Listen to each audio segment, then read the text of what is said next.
le troisième jour, tu monteras à la maison de l'Éternel. J'ajouterai à tes jours 15 années. Je te délivrerai, toi et cette ville, de la main du roi d'Assyrie. Je protégerai cette ville, à cause de moi et à cause de David, mon serviteur. Ésaïe dit, prenez une masse de figues. On la prit, et on l'appliqua sur l'ulcère. Et Ézéchias guérit. Ézéchias avait dit à Ésaïe, à quel signe connaîtrai-je que l'Éternel me guérira et que je monterai le troisième jour à la maison de l'Éternel? Et Ésaïe dit, voici, de la part de l'Éternel, le signe auquel tu connaîtras que l'Éternel accomplira la parole qu'il a prononcée. L'ombre avancera-t-elle de 10 degrés? Ou reculera-t-elle de 10 degrés?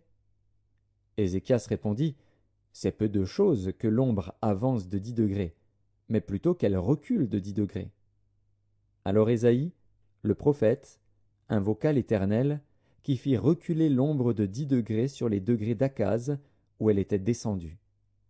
En ce même temps, Bérodak Baladan, fils de Baladan, roi de Babylone, envoya une lettre et un présent à Ézéchias, car il avait appris la maladie d'Ézéchias. Ézéchias donna audience aux envoyés, et il leur montra le lieu où étaient ces choses de prix, l'argent et l'or, les aromates et l'huile précieuse, son arsenal, et tout ce qui se trouvait dans ses trésors. Il n'y eut rien qu'Ézéchias ne leur fit voir dans sa maison et dans tous ses domaines. Ésaïe, le prophète, vint ensuite auprès du roi Ézéchias et lui dit, qu'ont dit ces gens-là, et d'où sont-ils venus vers toi? Ézéchias répondit, ils sont venus d'un pays éloigné, de Babylone. Ésaïe dit encore, qu'ont-ils vu dans ta maison? Ézéchias répondit, ils ont vu tout ce qui est dans ma maison. Il n'y a rien dans mes trésors que je ne leur ai fait voir. Alors Ésaïe dit à Ézéchias, écoute la parole de l'Éternel. Voici, les temps viendront où l'on emportera à Babylone tout ce qui est dans ta maison et ce que tes pères ont amassé jusqu'à ce jour. Il n'en restera rien, dit l'Éternel. Et l'on prendra de tes fils, qui seront sortis de toi, que tu auras engendrés, pour en faire des eunuques dans le palais du roi de Babylone. Ézéchias répondit à Ésaïe, la parole de l'Éternel, que tu as prononcée, est bonne. Et il ajouta, n'y aura-t-il pas paix et sécurité pendant ma vie? Le reste des actions d'Ézéchias, tous ses exploits, et comment il fit l'étang et l'aqueduc, et amena les eaux dans la ville, cela n'est-il pas écrit dans le livre des chroniques des rois de Juda? Ézéchias se coucha avec ses pères, et Manassé, son fils, régna à sa place. 2 Rois, chapitre 21. Manassé avait 12 ans lorsqu'il devint roi, et il régna 55 ans à Jérusalem. Sa mère s'appelait Ephtsiba.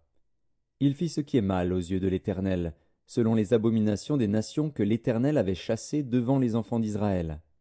Il rebâtit les hauts lieux qu'Ézéchias, son père, avait détruits. Il éleva des autels à Baal. Il fit une idole d'Astarté, comme avait fait Akab, roi d'Israël, et il se prosterna devant toute l'armée des cieux et la servit. Il bâtit des autels dans la maison de l'Éternel, quoique l'Éternel eût dit, c'est dans Jérusalem que je placerai mon nom. Il bâtit des autels à toute l'armée des cieux dans les 2 parvis de la maison de l'Éternel. Il fit passer son fils par le feu.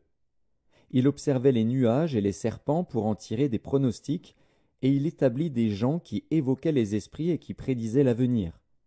Et il fit de plus en plus ce qui est mal aux yeux de l'Éternel, afin de l'irriter. Il mit l'idole d'Astarté, qu'il avait faite, dans la maison de laquelle l'Éternel avait dit à David et à Salomon, son fils, c'est dans cette maison, et c'est dans Jérusalem, que j'ai choisi parmi toutes les tribus d'Israël, que je veux à toujours placer mon nom. Je ne ferai plus errer le pied d'Israël hors du pays que j'ai donné à ses pères, pourvu seulement qu'ils aient soin de mettre en pratique tout ce que je leur ai commandé et toute la loi que leur a prescrite mon serviteur Moïse. Mais ils n'obéirent point. Et Manassé fut cause qu'ils s'égarèrent et firent le mal plus que les nations que l'Éternel avait détruites devant les enfants d'Israël. Alors l'Éternel parla en ces termes par ses serviteurs les prophètes, parce que Manassé, roi de Juda, a commis ces abominations, parce qu'il a fait pis que tout ce qu'avaient fait avant lui les Amoréens, et parce qu'il a aussi fait pécher Juda par ses idoles, voici ce que dit l'Éternel, le Dieu d'Israël.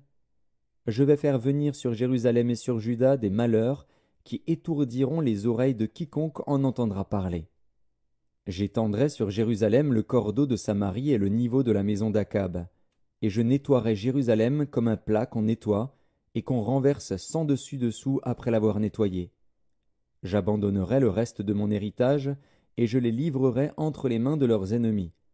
Et ils deviendront le butin et la proie de tous leurs ennemis, parce qu'ils ont fait ce qui est mal à mes yeux et qu'ils m'ont irrité depuis le jour où leurs pères sont sortis d'Égypte jusqu'à ce jour.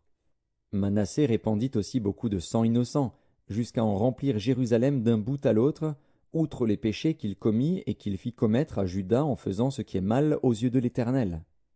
Le reste des actions de Manassé, tout ce qu'il a fait, et les péchés auxquels il se livra, cela n'est-il pas écrit dans le livre des chroniques des rois de Juda? Manassé se coucha avec ses pères, et il fut enterré dans le jardin de sa maison, dans le jardin d'Uza. Et Amon, son fils, régna à sa place. Amon avait 22 ans lorsqu'il devint roi, et il régna 2 ans à Jérusalem. Sa mère s'appelait Meshulémeth, fille de Harutz, de Jotba. Il fit ce qui est mal aux yeux de l'Éternel, comme avait fait Manassé, son père. Il marcha dans toute la voie où avait marché son père, il servit les idoles qu'avait servi son père, et il se prosterna devant elles. Il abandonna l'Éternel, le Dieu de ses pères, et il ne marcha point dans la voie de l'Éternel. Les serviteurs d'Amon conspirèrent contre lui, et firent mourir le roi dans sa maison. Mais le peuple du pays frappa tous ceux qui avaient conspiré contre le roi Amon, et le peuple du pays établit roi Josias, son fils, à sa place. Le reste des actions d'Amon, et ce qu'il a fait, cela n'est-il pas écrit dans le livre des chroniques des rois de Juda? On l'enterra dans son sépulcre, dans le jardin d'Uza. Et Josias, son fils, régna à sa place. 2 Rois, chapitre 22. Josias avait 8 ans lorsqu'il devint roi, et il régna 31 ans à Jérusalem. Sa mère s'appelait Jedida, fille d'Adaja, de Botskat. Il fit ce qui est droit aux yeux de l'Éternel, et il marcha dans toute la voie de David, son père. Il ne s'en détourna ni à droite ni à gauche. La 18e année du roi Josias, le roi envoya dans la maison de l'Éternel Shaphan, le secrétaire, fils d'Atsalia, fils de Meshulam. Il lui dit, « Monte vers Ilkija, le souverain sacrificateur, et qu'il amasse l'argent qui a été apporté dans la maison de l'Éternel et que ceux qui ont la garde du seuil ont recueilli du peuple. On remettra cet argent entre les mains de ceux qui sont chargés de faire exécuter l'ouvrage dans la maison de l'Éternel. Et ils l'emploieront pour ceux qui travaillent aux réparations de la maison de l'Éternel, pour les charpentiers, les manœuvres et les maçons, pour les achats de bois et de pierres de taille nécessaires aux réparations de la maison.